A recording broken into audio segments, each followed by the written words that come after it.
just start the recording. There we go. It's being overlooked currently because I think there's this perception that it's oversaturated, and in a sense it is because of the Sybil metagame that's being played right now. But there's also a lot of ways that you can probably rank for it pretty easily if you're specific with what you do exactly. So yeah, if you have any questions, just ask them in the chat. A lot of this I'm going to be kind of reading through this sheet I've made here, which may seem kind of like boring, whatever, but the reason I'm doing it is a lot of my thoughts are kind of condensed and organized in this way, and it'll just be easier to kind of explain everything in general if I go through it. So just at the start, what is layer zero? I know none of you guys care what it is, but if you understand what it is, it will help you kind of be able to farm it better. Kind of like if you understand that Arbitrum and Optimism are a chain, you're going to be doing certain things like on a chain. So layer zero is basically just an infrastructure messaging tool that allows cross-chain swaps of NFTs and coins between blockchains. So it's basically a better bridge infrastructure technology. We've seen with the multi-chain hack recently, and like this seems like every other month there's like $100 million bridge hack as well. So, layer zero actually kind of has product market fit. Sorry, one sec.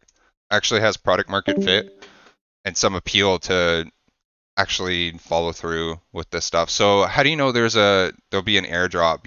What if am I gonna waste my time like I did with all these test nets in the past? Well, will I get engagement farm to hell like I did with Linea? Even Linea, even though Linea did give Linea is like the L1 by consensus or MetaMask that everyone was grinding for, and it was like extremely grindy and engagement farmy.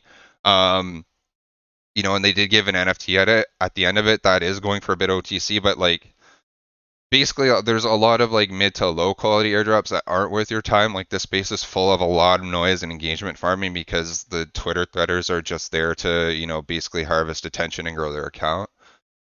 So basically we're going to be kind of using past airdrop comparables and metrics and pertinent info to kind of get like to help us determine like is layer zero actually worth our time to do. So for some reference points, basically the only reference points we have is we have to use past airdrops, right? And Arbitrum is going to be compared probably a lot in this case. So Arbitrum 125 million in funding, roughly 20% of those wallets were eligible out of the 3 million total wallets. The minimum allocation was like in ARB was roughly 700. It was like 600 to $780, all the way up to like 10 to 12K basically per wallet, right? So in comparison, Layer Zero, $300 million of funding, almost 2x the funding. At the current rate, it's at 2.7 million wallets right now.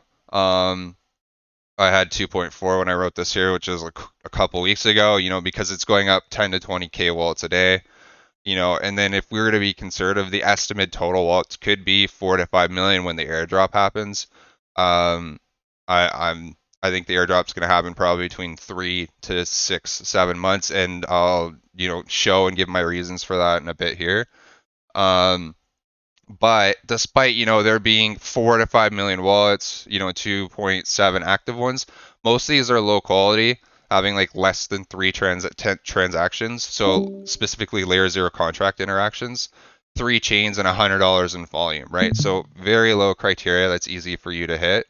So we'll assume that like you have to be within kind of the top 20 to 30% of wallets, like with Arbitrum, to be able to qualify. And then Layer Zero recently raised its Series B at a $3 billion valuation. So just to show like, hey, there's actual institutional kind of funding here because people feel and are recognizing there's product market fit here.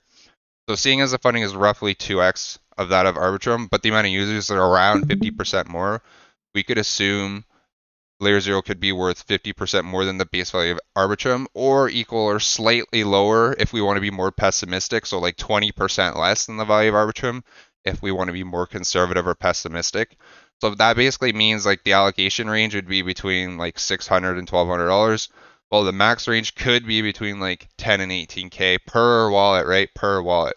So, we're basically comparing the funding and the amount of wallets and obviously assuming, you know, 10, it's roughly 10% of the supply that's given to the airdrop, like with layer 0, and it's roughly the same amount of supply, which is around 10 billion as well. So basically, if those are, you know, at least comparable to Arbitrum, you know, we can assume it's reasonable to assume that the values could be around these, right? So additional points, later stage VC rounds like the $3 billion funding round generally means the project will be tokenizing like soon as in like, you know, 6+ months. How else would these VCs be getting a return, right? So VCs on the cap table that actually have a history investing in projects that tokenize, and one of the VCs has actually had past history as a market maker, which is interesting.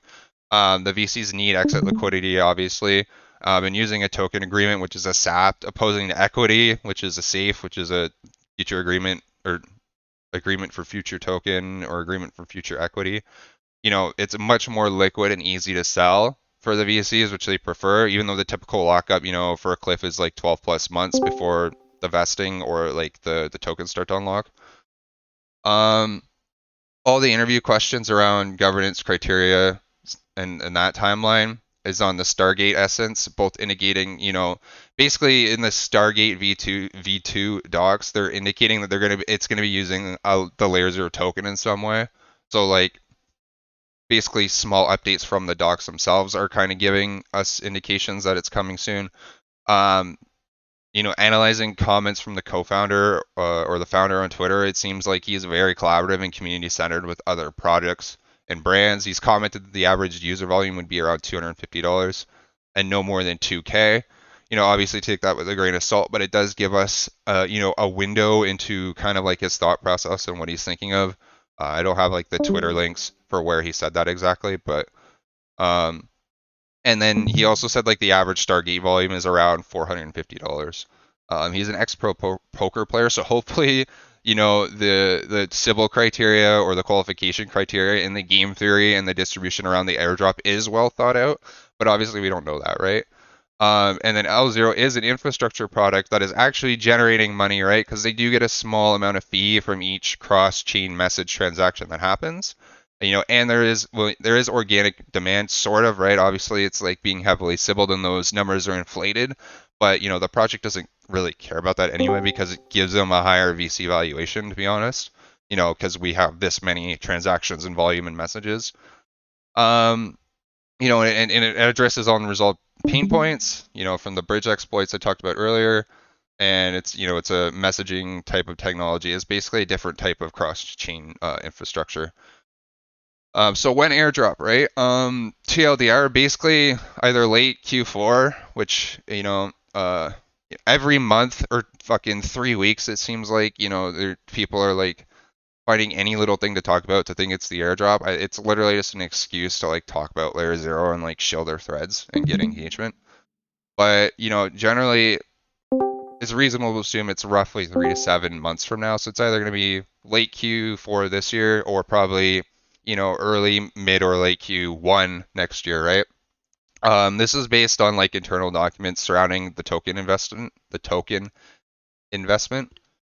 Um, and on the doc, it said like it was going to be like Q3 or Q4 this year, and then it basically got delayed because it's basically taking them longer to get out Stargate V2 than they have anticipated.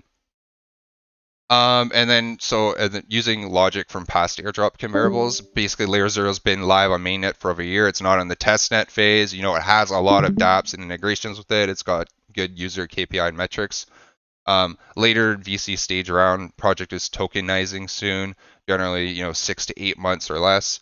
And projects generally airdrop 3 years into their life cycle, which I thought this was kind of interesting. So like with Arbitrum, it was like roughly 3 years. It's around like the average is like 1,200 days, I think, basically. So layer 0 is over 1,000 days old, basically, and it's basically in that later kind of maturation stage of that 3 year cycle. So, you know, it's reasonable to assume it's within this time frame. So how do I qualify for the airdrop, sir? What matters? You know, when airdrop? So, you know, there's obviously kind of metrics that are similar to Arbitrum. We'll kind of go them over here. So obviously volume is very important. bridge lots of volume over the time. Keyword over time, right? We're seeing. I'll get into the Sybil bot, meta in a bit, I guess, but basically most of the volume will go through Stargate. Stargate's kind of the main bridge. Stargate isn't technically owned by Layer Zero, I don't think, but like they're working closely together. Like it's the relationship isn't super clear to me, but basically most of the volume you're going to be doing will be going through Stargate. In terms of total cumulative volume, you want like a minimum of 3 to 500, ideally 1 to 10k or 15k plus based on the user the wallet metric thresholds. We'll see later, which we'll get from Dune. So the transaction count specifically interacting with the layer zero contract, right? So it's not a blockchain, right? So you're not doing like transactions on Arbitrum or a blockchain or whatever. You have to use essentially bridge infrastructures or dApps with bridges that use the layer zero bridge tech.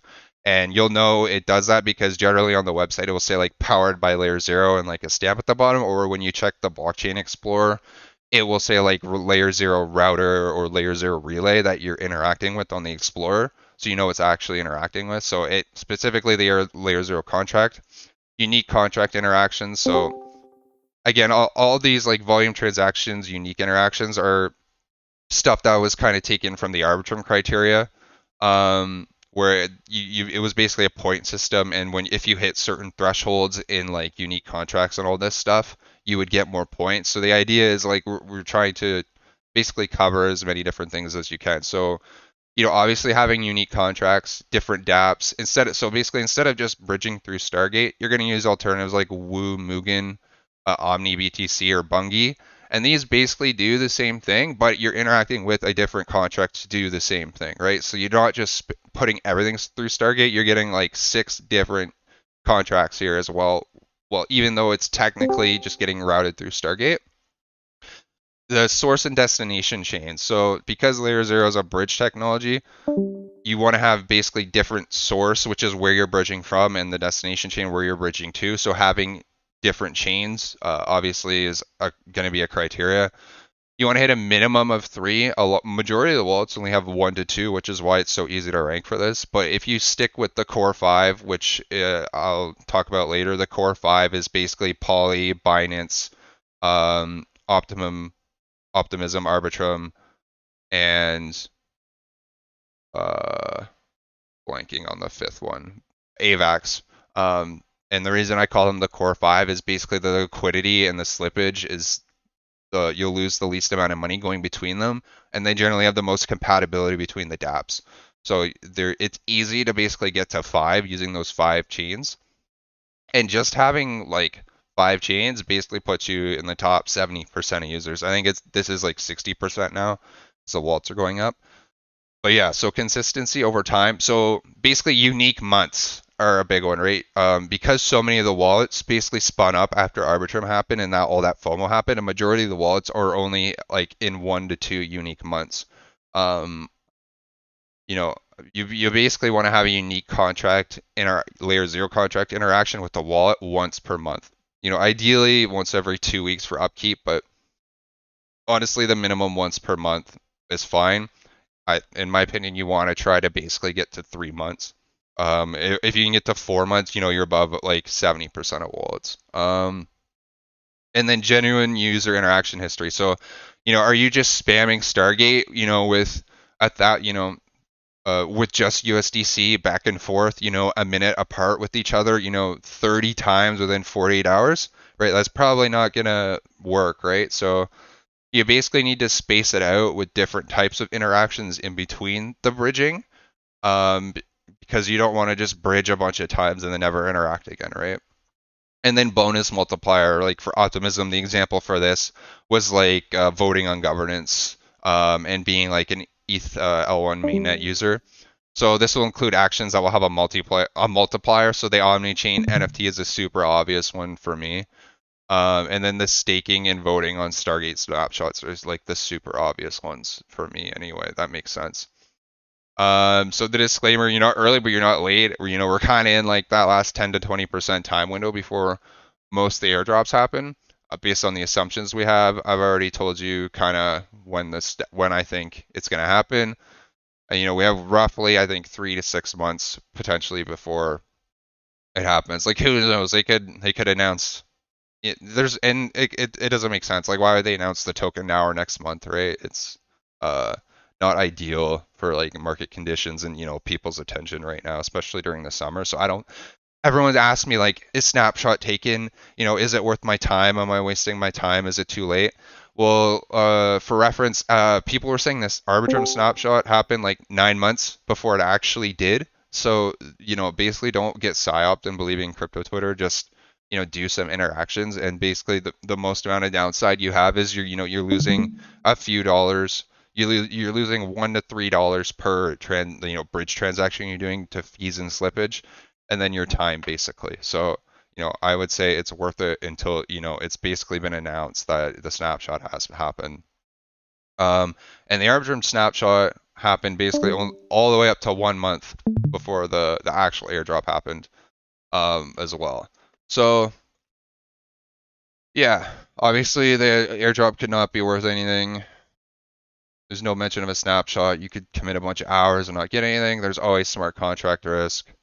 There's no guarantee of funds, but hopefully with all these reasons, listed before here, it's worth, doing this opposed to like, the 15th Galaxy, blah, blah, blah thing, quest bullshit thing that's being talked about, by the Twitter influencer that, or guild role that doesn't do anything or isn't going to get you anywhere, right? So how do we, just going to get water here.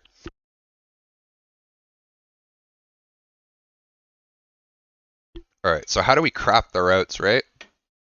So the gig is up after like massive recent airdrops like Blur and Arbitrum. The airdrop niche has become more and more diluted in terms of threaders making content and just people in general competing for a slice of the pie. The metagame is very real. Like there are big players and civil whales that are basically build out organized operations where they hire like third party people to work in other countries and basically like computer room call centers to basically farm wallets for them. Um, and like these people basically go to the level where they're buying proxy IP addresses and using private browsers and basically assigning an IP to each wallet just to avoid Sybil detection, right? So they're paying $1 to $3 per IP address per wallet to basically have a unique fingerprint for that wallet just to avoid Sybil detection at all costs, basically. Um, there's some automated solutions. You could hire VAs.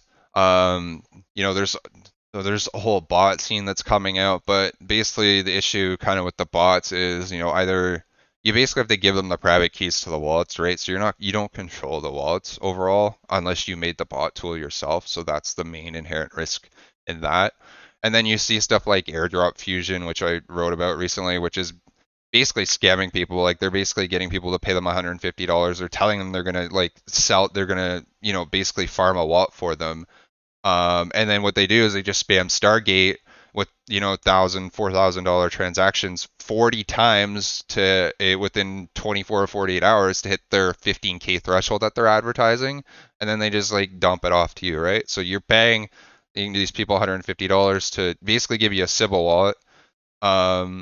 If you didn't do anything else on the wallet, and yeah, it's just bad. I've heard Loot Bolt is different. I have a couple Sybil Samurai NFTs to hedge, I would say, on the automation side, but yeah, it's dicey. So where's our edge basically, like with all these, competing with all these whales and stuff? Basically with limited capitals and resources and our time, we basically have to use kind of the best information we can to try and focus our efforts efficiently if we're manually doing wallets. And I'm not against, bots or whatever. Obviously it's annoying, but it's just part of the space. But I think, I would do both, right? There's no point in just going all into the bots. They're kind of predicating on like people's potential laziness. So, you can do both, right? I would encourage to do both. So we do this by using the Dune dashboard to see threshold percentages of all active wallets within the layer 0 interaction types, and then decide and figure out what to do to basically be within the top 60, 70, 80% of these wallets. And then, yeah, the low quality wallets are all low. Over 50% of these wallets have under $100 in volume and only 2 source destination chains, so it's easy to be kind of in the top 50%. And then this is just some stats, basically. Just reading through this. Yeah, so this is a quick one. Yeah, here it is.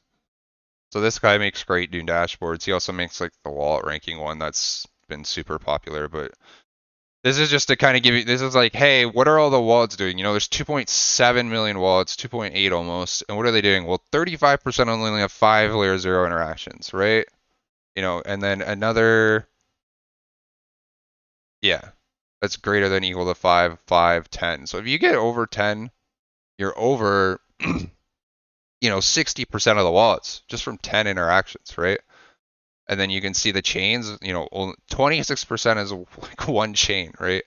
2 chains, 3 chains, 4 chains, 5 chains. So 20, 30, 40, 50, 60, 70. So if you can get to 5 chains, you're over 60%. If you can get to 6 chains, you know, you're in like 80 top, you know, 80%, right? So it's not difficult. And then I'm not going to go through the whole thing here, but just to kind of give you an idea basically of, and then unique contracts, right? Only 2, 1, 2, 5. Like it's not hard to get above 5, right? You know, age less than 50 days, right? Active months, 1 month, 2 months, 3 months. That's what I was saying. Try to get to 4. 4 months might be a bit of hopium. Everyone should probably be able to get to 3 months pretty easily, to be honest. I know August just started, but yeah. And then you can kind of see the spike, right? What I found interesting was most of the transactions are happening on Polygon and BNB, which makes sense because the gas is so cheap. So, you know, there's hard sibling going on there. And I just wanted to quickly show like the overall transactions. Won't spend too long on this.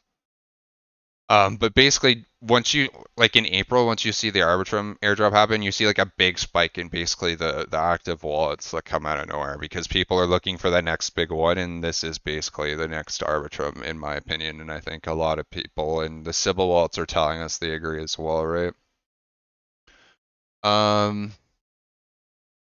Yeah, so the goal is to highlight kind of how to effectively break down and approach your interactions or routes. This is down, I do this by kind of, or I kind of explain this to people by organizing all the types of interactions into like 5 core types of interactions and concentrating on the 5 core chains at least to start, right? Which are the 5 I mentioned before, moving volume between the L0, you know, and then if obviously if you're ever uncomfortable or sure, I'm sure you guys are different, like you guys are pretty, you know, fluent on chain autis and all that stuff. If you're ever unsure and uncomfortable, just bridge a small amount, right? You don't want to bridge like a bunch of money to this weird niche chain and then like you find it's out, it's a pain. Yeah, I'm recording it, so you can leave or jump in later, Roscoe.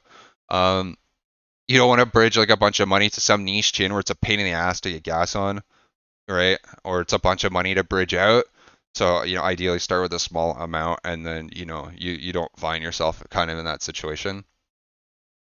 In terms of bridging volume, I say like min 2K. Yeah, I kind of mentioned all this already. Adding liquidity is a big one. Yeah, what I would say is like go for minimum 2K volume, 20 transactions, 3 unique months, basically. Kind of the TLDR summary. Okay, so how to craft the routes, right? So basically I kind of define this into like 5 kind of main buckets, sort of. One of them is cross-chain, just bridging volume in general. 2 is specifically ERC20 interaction. So this is like bridging a certain token of a protocol cross-chain. So in the examples I'll be giving, it'll be the Bitcoin, the bridge Bitcoin angle Radiant is an example. Like you can bridge Radiant to B and B, and then like back to Arbitrum. And every time you bridge, you're using L0. So I call that like the ERC20 token interactions. Omni NFTs are just kind of a multiplier. Those are easy to do. Stargate tasks. So this is basically providing liquidity on Stargate, bridging through Stargate, and buying and staking Stargate so you can vote on it. And then using the Aptos bridge. The reason I have this is Layer 0 made their own Aptos bridge. So having an Aptos bridge interaction, I think, would be beneficial. And then bonus, you can splice in, a ZK sync into that as well of your route if you want to like start the footprint on there, right? Generally avoid ETH mainnet L1 because it costs like $40 just to bridge to and from ETH L1 using Stargate. Some might argue, hey, like do it once just so you have that footprint, but for most people, I wouldn't recommend it. Focus on the core 5 EVM cheap chains, the ones I mentioned, because of they have better liquidity, less slippage.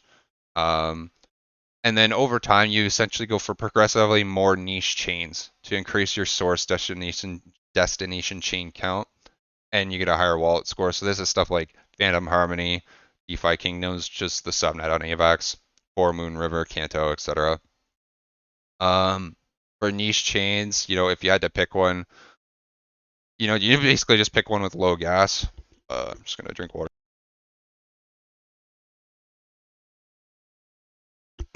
Or ZK. I recommend ZK because ZK is basically a long-term play. 10 plus months in my opinion before, a token's even realistically coming out from that.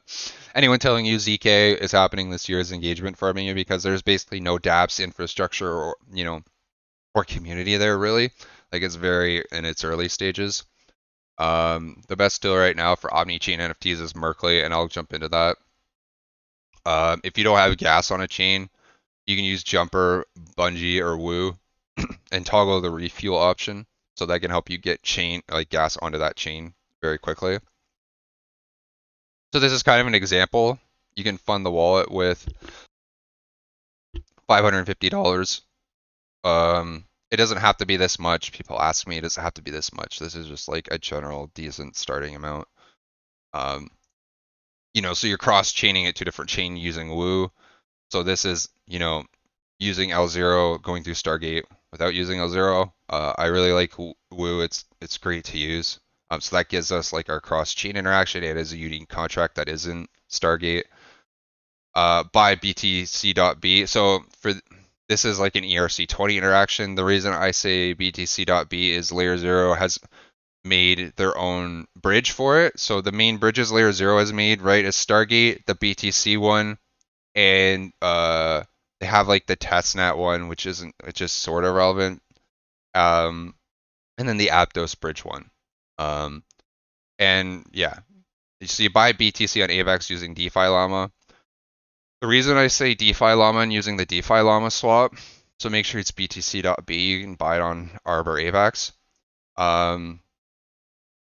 The reason I say that is it basically allows you to get more unique contracts, right? Because it's an aggregator.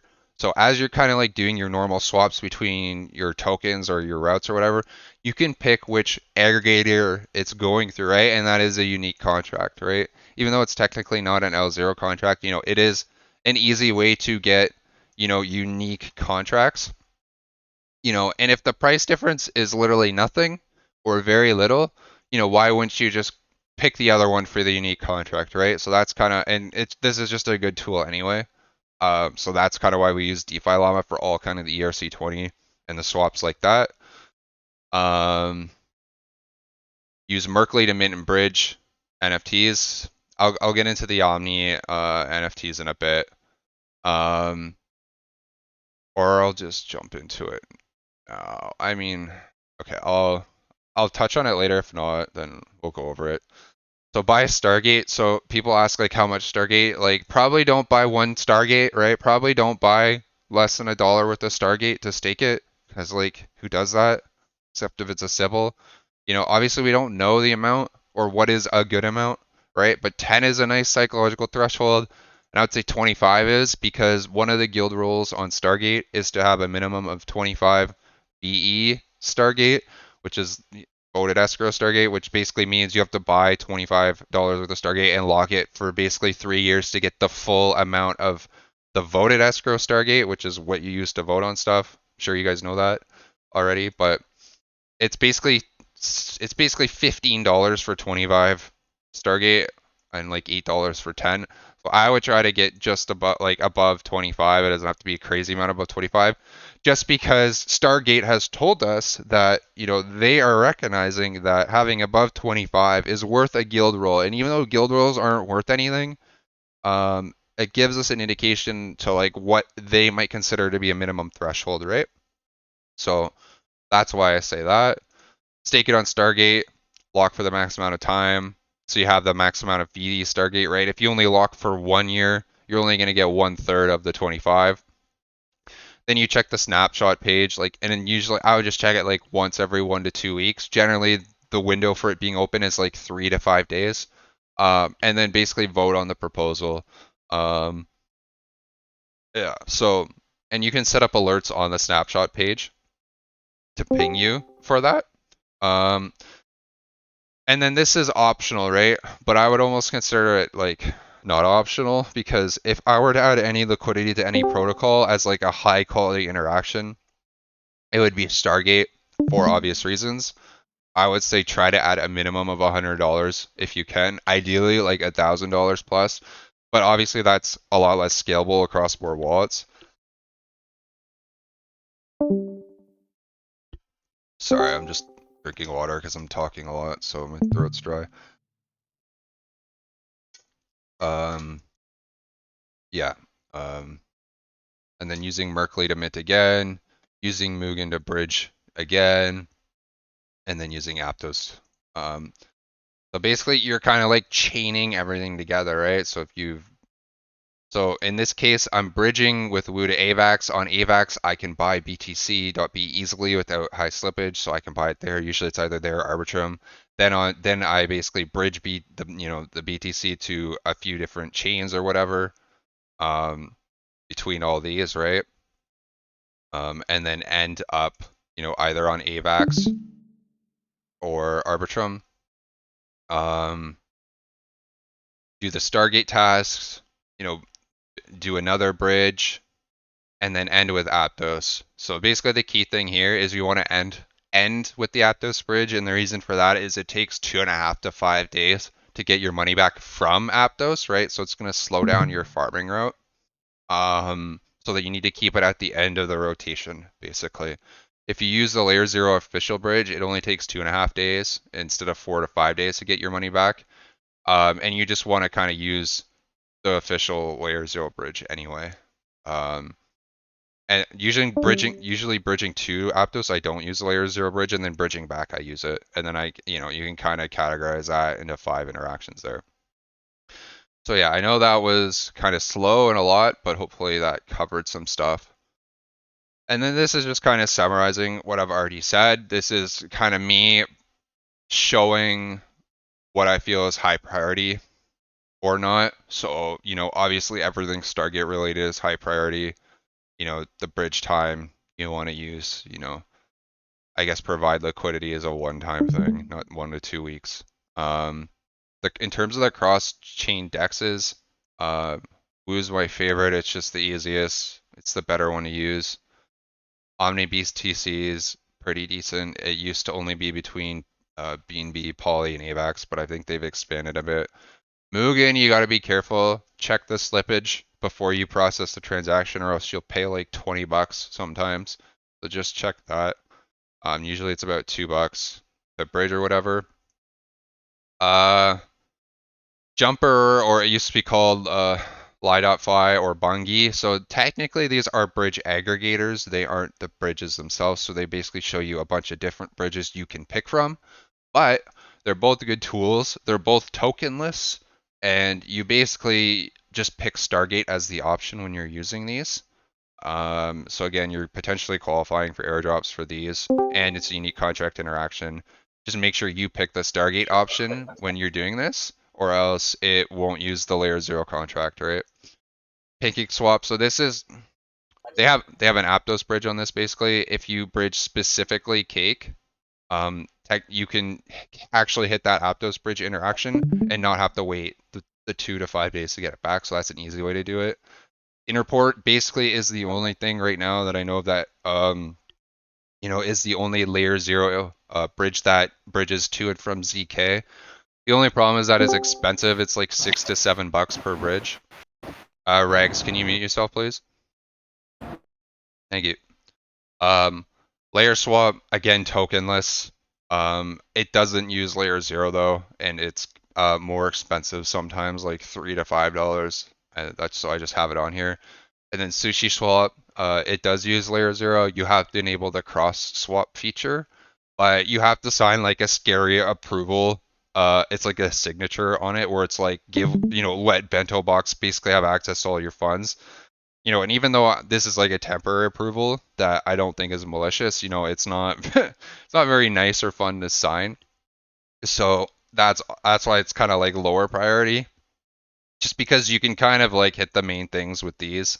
I use Woo a lot. And yeah. So in terms of the ERC core, I kind of went over this already. So DeFi Llama for doing the swaps, because you can buy all you can choose, the different aggregators for the contracts.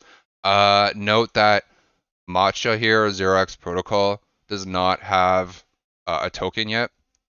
So you can use that. And I would also, I didn't mention this at the start, I would highly, highly recommend using the Rabi wallet for this.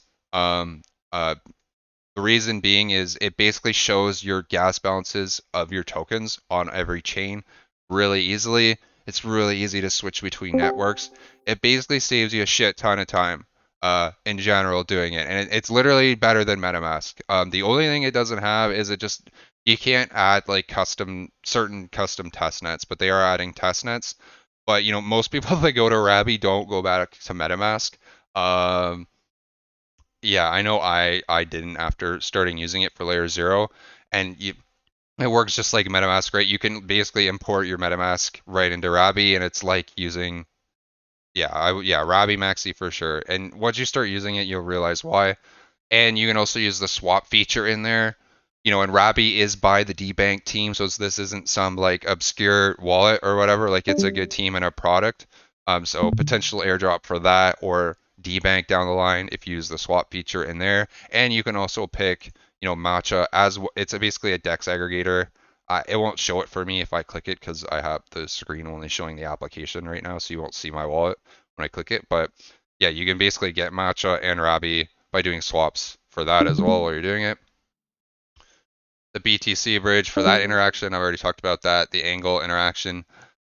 So basically for the ERC20 interactions, I would basically make sure you always do the Bitcoin one because that is a bridge by layer 0. And then I always say like try to do angle because it's generally pretty easy to do out of all the options. You basically buy it on a certain, there's only some networks you can buy and sell it on, but you basically just buy it and then you just bridge it to a different chain, right? So this is me kind of routing through it. So like what I'll do is I'll go like between the core 5, right? So I'll go optimism to BNB. You want it to be in random order too, right? So BNB to Arbitrum, Arbitrum to AVAX, AVAX to Polygon, and then back to optimism, and then you sell it, right? You have to be careful though, because there is a limit, per hour and 24 hours on how much you can bridge in and out. So you don't want it to be. Usually this isn't an issue, but I've noticed with Polygon, it'll be limited, so you don't want your like funds stuck for like a while. Potentially if you need to bridge out, so just double check before you bridge into a certain chain that there is 10k more angle for that day that can be bridged out. That's just the only note there. But yeah, you basically buy like the Euro stablecoin and then you just bridge that, and the slippage is really like very low and it's pretty cheap and easy. So those two I basically say you should probably do. It's worth your time. And then basically from that point, it essentially gets progressively more niche for the ERC20 interactions, right? Like you can bridge Joe between ARB, AVAX, and Binance Smart Chain. You can buy Joe, bridge it between these, and then like stake Joe for a week to like have like a different type of filler interaction that looks like more higher quality or whatever. Ideally try to, bridge like $100 worth. You'll you also don't want to go too big with these tokens because the slippage can be really shitty if you go to like 200 or $500. So just check that. Radiant's another example, and then something like Stake Hut's another example. The slippage isn't good for this, so I don't really recommend it or love it. And then, it gets more niche for that. Like you can bridge MIM, to Moon River, you know, if you buy MIM on Curve and then go to the, Abracadabra's website and go to the Beam page, you can bridge MIM, you can bridge, Mummy, like a Phantom token. It gets progressively more niche from there. CC2 has a good, uh, just threads in general. Um, just gonna pull this out because I have his threads there about more niche stuff if you're looking for that. But generally, these are like your filler interactions between the bridging, and it gives you layer 0 contract hits, right? Every time you're bridging, you get a layer 0 contract hit. The Aptos bridge stuff, so as I was saying, like you basically use one of these 3 bridges to bridge 2 Aptos. You can also use Liquid Swap to swap on Aptos. I recommend, when you bridge to Aptos, you try to do like one swap just so it doesn't look like you're immediately bridging out, and it helps you get more gas for Aptos. I think you need at least $3 in Aptos to be able to bridge back out. And then use the official layer 0 bridge to bridge from Aptos to wherever chain you are, and ideally bridge to a different chain, right? Like if you're bridging USDC from Polygon to Aptos, withdraw like USDT to AVAX, right? Like the whole point is you're trying to do cross-chain stuff, right? That's what layer 0 is. So you don't want to just USDC everything, in and out one way. You don't want to just go in the same chain, out back the same chain you just bridge from. Like you want to swap, keep it different, swap it up, have some variety. So the cross-chain NFTs, basically there's 2 ways to go about this one. You can either buy an OG Omni NFT on ETH mainnet. So OG, kind of my definition of what that means is it's been around for a while and has some form of community or buy pressure that you can actually sell back into with minimum issue. And this basically these are basically pudgy penguins, like the little pudgies, the ghostly ghosts, or the tiny dinos. The tiny dinos are the cheapest one. They're like 0.03 right now. They're like $60. Um, this is gonna be more expensive, right? Because you gotta pay gas for the tiny dino. You gotta pay like $15 to bridge it. You bridge it between like all the cheap Core 5 chains, and then bridging it back to ETH is like another $10, right? So you're basically losing money doing it. I would say like do it for some of them. For some of the high quality wallets, it's probably worth your time to do it, but there's cheaper ways to do it. And this might be hopium, but it wouldn't be unreasonable to assume that Layer Zero might, allocate some of their token to some of these Omni NFT collections that, have been using and promoting Layer Zero for over a year. Similar to kind of how Arbitrum had their DAO allocation or airdrop, and projects like GMX and Radiant, and Magic all kind of got an ARB allocation as well. So I would do this for a few wallets, and if you don't like have any ETH L1 mainnet transactions on the wallet, it might be a good idea for that. I remember seeing on the Dune dashboard, it's like 60% of the wallets don't have more than 5 transactions on ETH mainnet L1 because they're all fucking Sybil wallets, right? So having some transactions on there would help. And then we'll go over these real quick. So these are all very similar, right? So Polyhedra, and yeah. So Polyhedra has funding. They have 25 mil funding. It's similar. You basically just mint an NFT on a chain, you bridge the NFT to another chain, right? So that might be worth your time to do just because they have the funding to use their DApp for that. Holograph as well. I think they have a bit of funding. You basically have to make a whole collection though, and it takes a bit. And then L2 Telegraph is basically kind of like a worse version of Merkley. And we'll go over Merkley in a minute because it's one of the most helpful tools that's come out in the recent months. And then this is like the bonus ZK footprint, so you can, bridge there via Orbiter. Orbiter's the cheapest. Layer Swap is more expensive but doesn't have a token. And then you interact with the dApps, right? There's Sync Swap, Mute, VealCore, all these, right? ZK Sync domains to buy a ZK Sync domain. Get a footprint on there. Try to have at least 4 transactions, and some volume. And then maybe LP, right? If I were to LP for any of these, it would be Sync Swap just because it doesn't have a token yet. But again, smart contract risk, right? So just be careful of that. But yeah, basically like splice ZK into your route just to get a footprint on there, and then LP and keep it there for a while if you want. And then yeah. So we'll go over Merkley quickly. So Merkley is really nice because you can basically mint an NFT on any of these chains. Bridge to, it depends on which chain, like sometimes you can't bridge to certain chains based on what you pick. But basically, this lets you get very niche destination chains and lets you hit the Omni NFT criteria very cheaply, right? So you can bridge to any of these chains, the more niche ones that you wouldn't do others would be like Kava, Silo, Kanto, Moonriver, Moonbeam, Core, Mantle. Maybe you want to start your Linea footprint because that would be good to start a Linea footprint, stuff like that. So you can mint and bridge NFTs that way. It's very easy and quick. This is specifically a token. So you can basically mint X amount of a token and then bridge it to another chain. So, you basically pick the amount, you claim it, which means you mint it, and then you bridge that to another chain. Just another way to get a niche destination chain. And then they actually have a gas refuel here as well. I've noticed that the gas refuel doesn't give me enough sometimes for certain chains, but it can be helpful. So be careful with this. Like, don't just spam, 30 of these at once. They have this turbo option where you can like basically send it to all these at once. That doesn't seem super smart to me.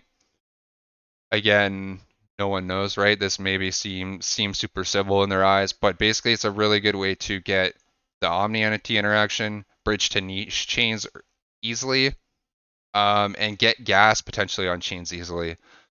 The thing is, a lot of wallets that I checked the Dune dashboard recently have a lot of destination chains recently, but very few have 6 source chains, which is where they're bridging from, because they basically do like those core 5 cheap chains, and then that's capped out. So if you can get to a 6 source chain, so by fueling gas on one of these niche chains and bridging from there, that would be ideal. I need to kind of do that myself. I'm only got like 5 chains on most of the wallets, but like having that 6th chain would be super helpful.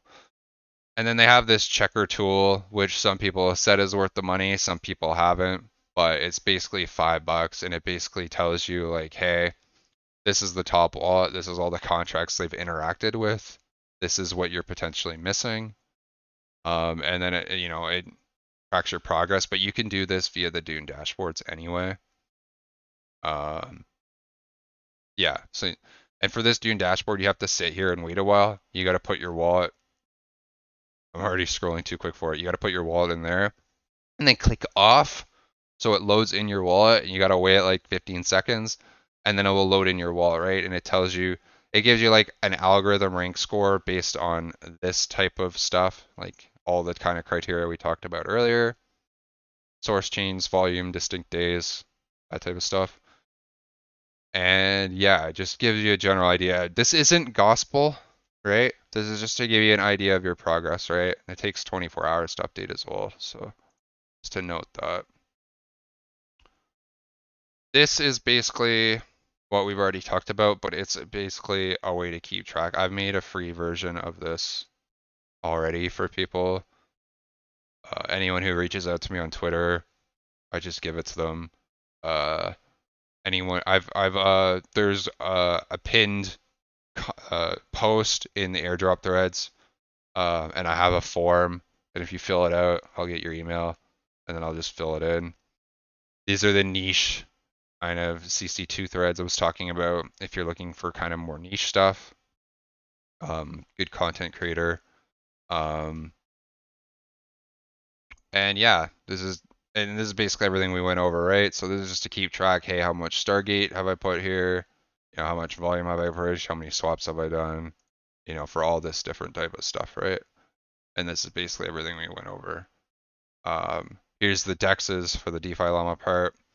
This is to keep track of your source and destination chains, which might be overkill, but whatever. Like you can make a copy of this yourself and edit it how you want, right? So you can change these values, these colors. You can change the whole format of the sheet.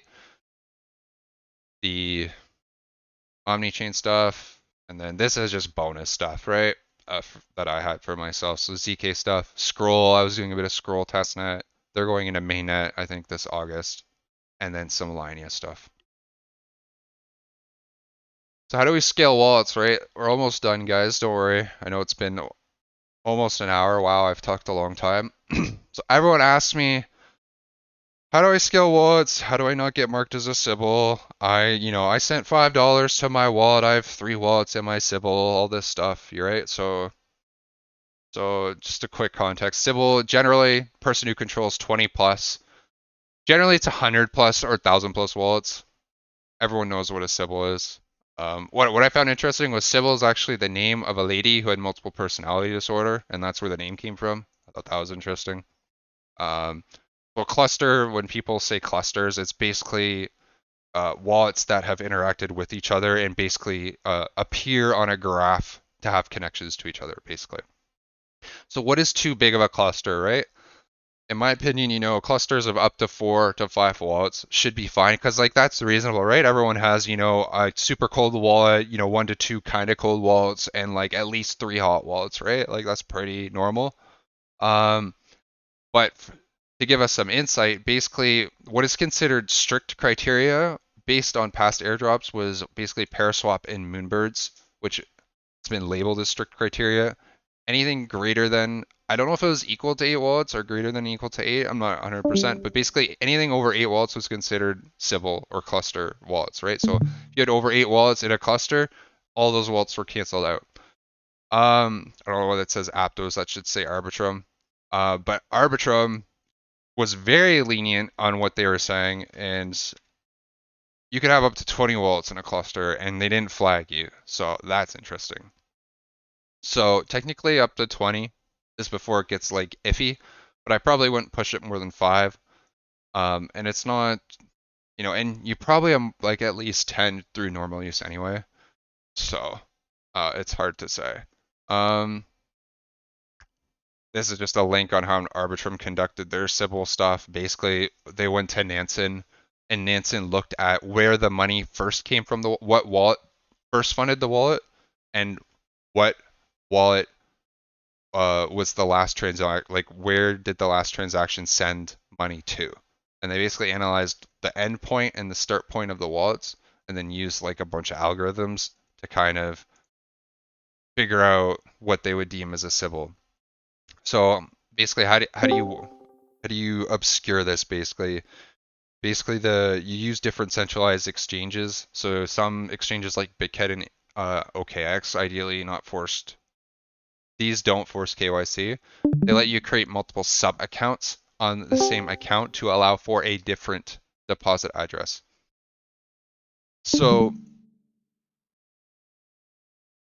sorry, I was just drinking there. So you can have 50 sub accounts per wallet, at least on Bitget. Some people have told me it's only 20. I think that depends on the level of KYC you have, but like for these sites, you can literally Google image, like you can basically just like put in any information for KYC and that passes you. But yeah, basically you want a different deposit address because if you send all the money from all the different wallets to the same deposit address, you're connecting them, right? So you have basically a different deposit address for each like 4 to 5 cluster or maybe each wallet, right? And the reason you can withdraw from all the same place is because on the blockchain, it will just label it as like, Bitget hot wallet 5 or Binance hot wallet 7 or Huobi hot wallet 6, right?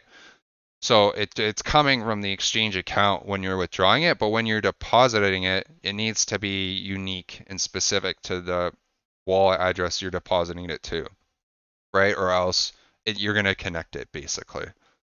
So that's what I just explained. Yeah, always keep a small amount, like $10, of the native gas chain or token on the wallet. Arbitrum gave a -1 point criteria for wallets that had less than 0.005 ETH on it. They also gave -1 criteria if all the transactions of that wallet happened within 48 hours, which is why I was saying, the bots spamming all their volume transactions within 48 hours isn't good, because just do all your transactions within 2 days and never interact again. Like, that's pretty obvious Sybil activity. Another potential option is you can use like the bridge routers we talked about earlier, like Bungee and Li-Fi, and it's like similar to there. At the end of it, you can like add an address and it'll basically reroute. It will bridge to that address. You can bridge from like wallet 1 and then on this network, and it will bridge it to Arbitrum to this wallet on a different network. And then on the blockchain, it's going to show it interacting with the bridge contract, right? It's not going to show you sending money between there.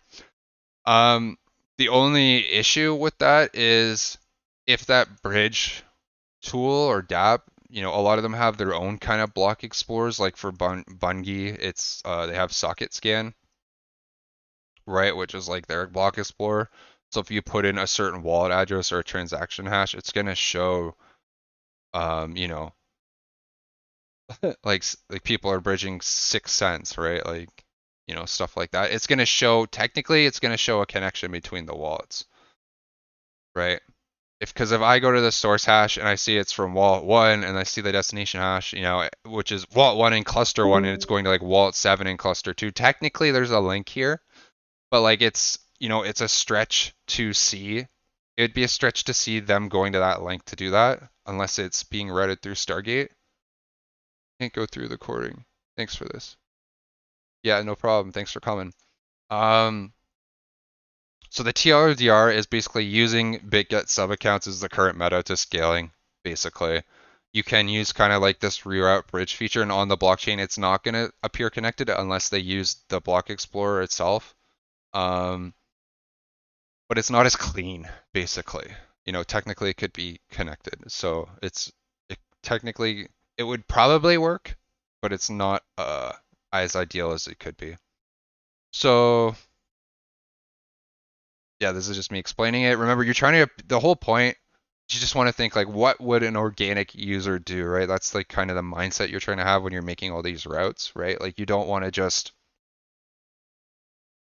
what would a bot do? Well, a bot, isn't able to, provide liquidity and keep it there for a week. It's not able to, bridge niche ERC20s back and forth. It's not able to wait certain amount of time between different blockchains. It's not going to, bridge between, it's not going to go, USDC to ETH to USDT to, right? It's gonna be very simple and kind of repetitive. So don't use the same route sequence of interactions between wallets. Don't use the exact same amount of volume. Don't spam all of the tasks or interactions within a short time period. Example, week 1, you could do all the Stargate related tasks between your wallet, do some bridging, wait a week or a few days, and then do the Joe and BTC interactions, right?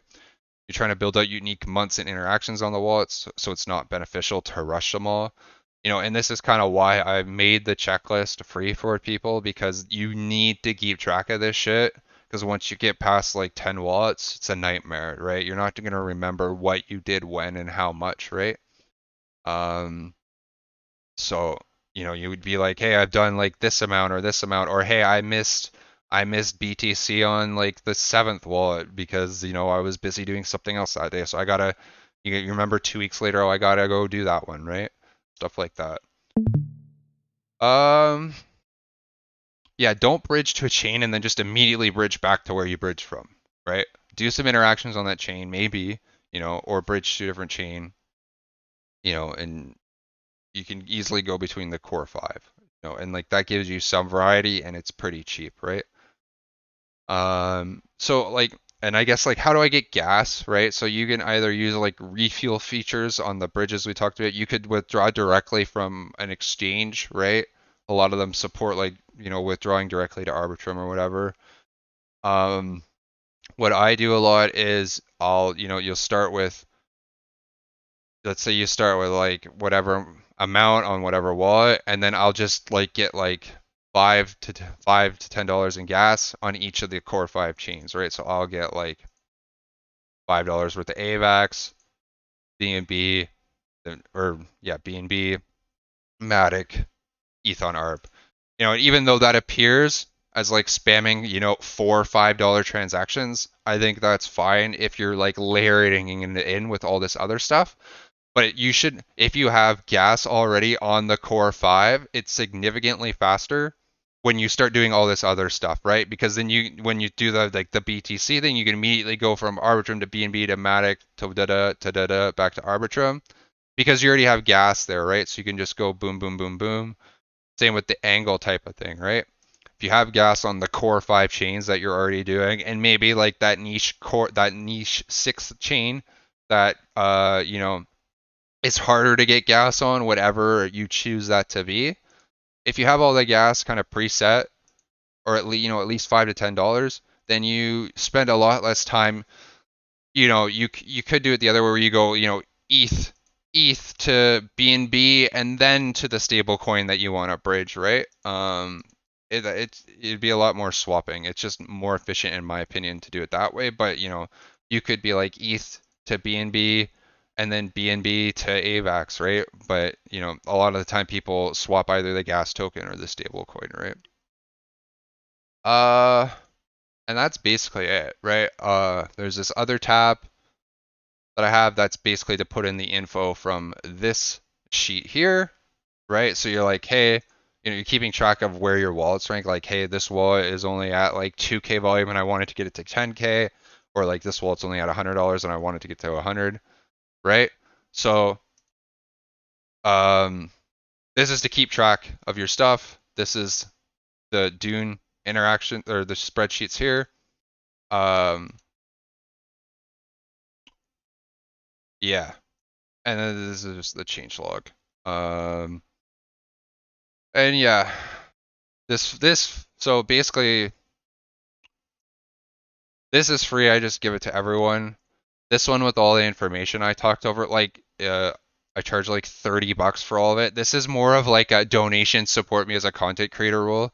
You don't need this. All this information I just told you for free, which isn't really a big deal. I've also posted on Twitter in threads, uh, so people willing to kind of do the reading get that information as well.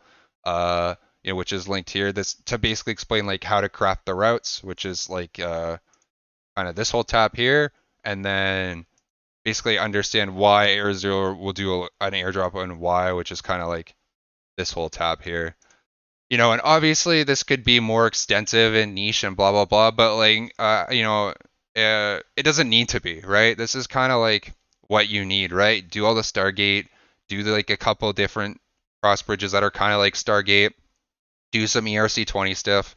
Make sure you have like the BTC one. Maybe do one or two others. Maybe, stake some money on Radiant or stake some Joe and then, withdraw it a couple weeks later. Have at least one Aptos bridge interaction.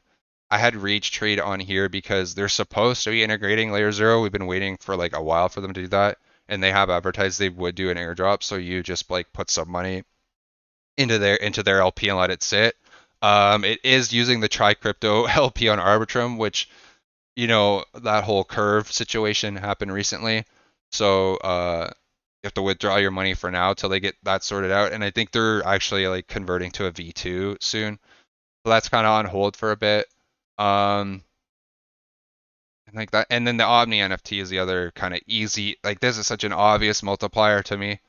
Like it's so obvious. Like not hard, right? You buy it on ETH L1 and do the bridging, or you do the kind of the cheap Merkley route. Um,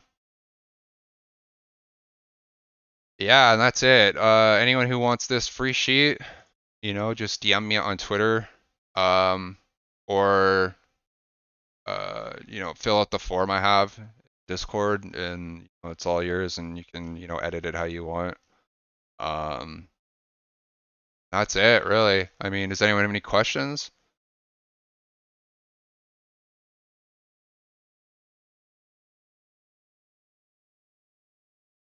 Check the chats.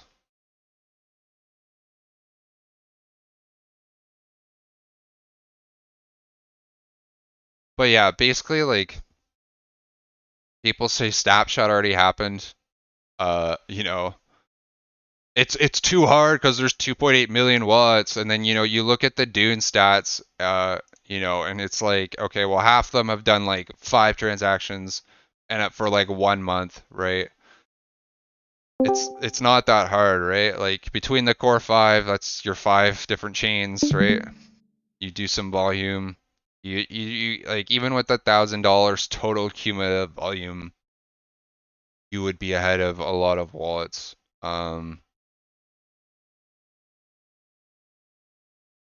Yeah, $100, less $100. 26% of people have only done less than $100, right? So, right? So if you can get above 10K, you're above 30, 50, 60, 74% of wallets, right? Obviously not of one day, but like, yeah.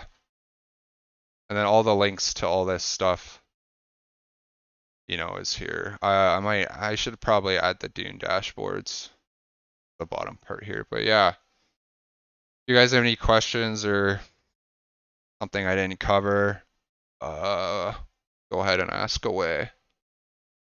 But I think that covers it basically. Can't really think of anything.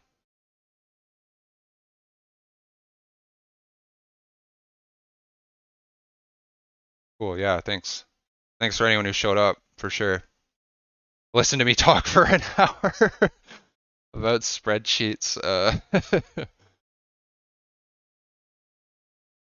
Nice. Yeah, I can't think of any of the common questions right now. Um, but yeah, to me, this is such an obvious opportunity. NFTs are like fucking dead right now, and you have to be good at shitcoins to be good at shitcoins, in this environment right now. So this is kind of a lot more casual, low risk uh method, I would say, to potentially position yourself.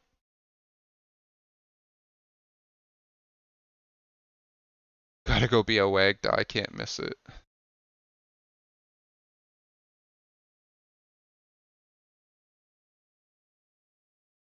Cool.